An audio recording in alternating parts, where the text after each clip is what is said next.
This is the second video on alcoholic liver disease and will discuss complications.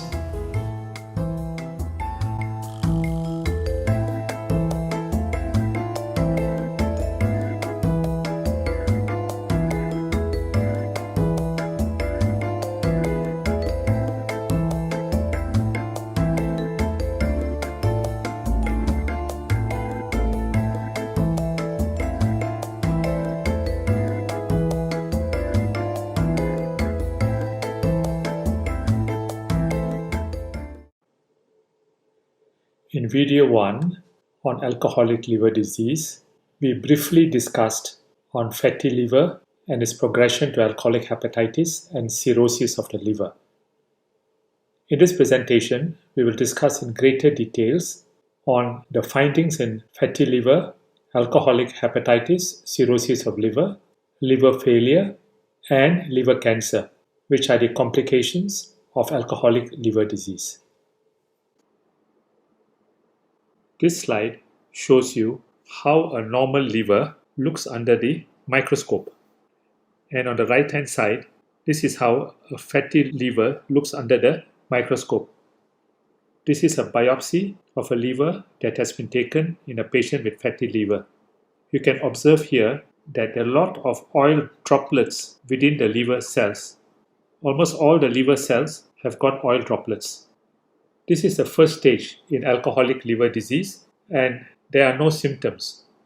Over 90% of heavy drinkers develop fatty liver and may be seen within 2 weeks of regular drinking. Alcohol triggers a deposition of fat in the liver. Fatty liver is reversible if the patient totally stops or abstains from drinking alcohol. It takes up to 6 weeks of stopping alcohol for the changes of fatty liver to reverse. This slide shows you how a normal liver looks like under a microscope. And on the right side is how the liver looks like when the patient has alcoholic hepatitis. Here you can see that there is a combination of cells with oil droplets or fat droplets together with a lot of inflammatory cells. This is alcoholic hepatitis.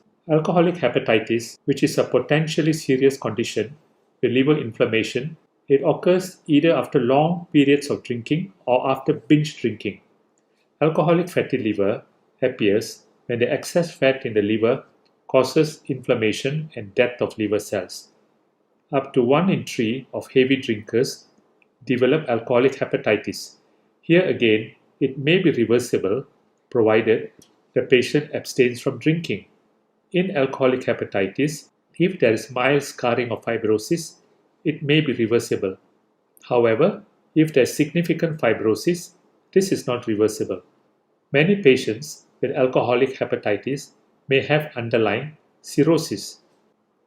This slide shows you how a normal liver looks like on the left side and how a cirrhotic liver looks on the right side under the microscope. In a cirrhotic liver, you can see that there's a lot of scar tissue. All these blue things are the scar tissue, and in between the scar tissue are the normal liver cells. In cirrhosis, as you can see from the image on the right side, there's a lot of fibrosis, as I've shown you just now, and in later stages, loss of function of the liver. Cirrhosis is irreversible, but even at this stage, abstaining from alcohol can significantly reduce the chances of dying. It is estimated that up to 1 in 5 people who are heavy drinkers develop cirrhosis, typically after 10 years or more of drinking. In a patient who has cirrhosis, if he continues to drink, it can progress to liver failure and liver cancer. This slide shows you a MRI or magnetic resonance imaging of a patient who has liver cancer on the left side. This whole thing is the liver on the scan, and in the center of the scan you can see this white area.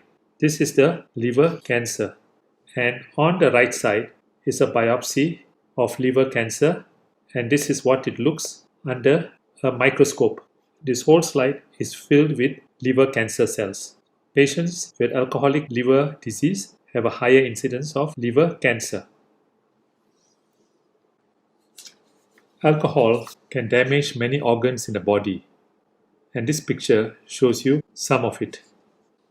We have discussed the effects of alcohol on the liver, namely fatty liver, alcoholic hepatitis, and cirrhosis. In liver failure, there is accumulation of fluid in the abdomen called ascites. This picture shows you a patient with ascites in liver failure. You can see that the abdomen is distended or bloated. Alcohol can also damage the brain, causing shrinkage of the gray and white matter, memory loss, and increases the risk of stroke. It can affect the heart, causing an enlarged heart, irregular heartbeats. It can also cause hypertension. It affects the stomach and the esophagus, causing gastritis, esophagitis, and ulcers. Pancreatitis, damage to the pancreas. Malnutrition with deficiencies in various vitamins and minerals. Soft bone or osteopenia, wasting of the muscles or myopathy. It can affect the nerves or neuropathy. It also increases the risk of various cancers like cancer of the throat, mouth, breast, liver, esophagus, and colon.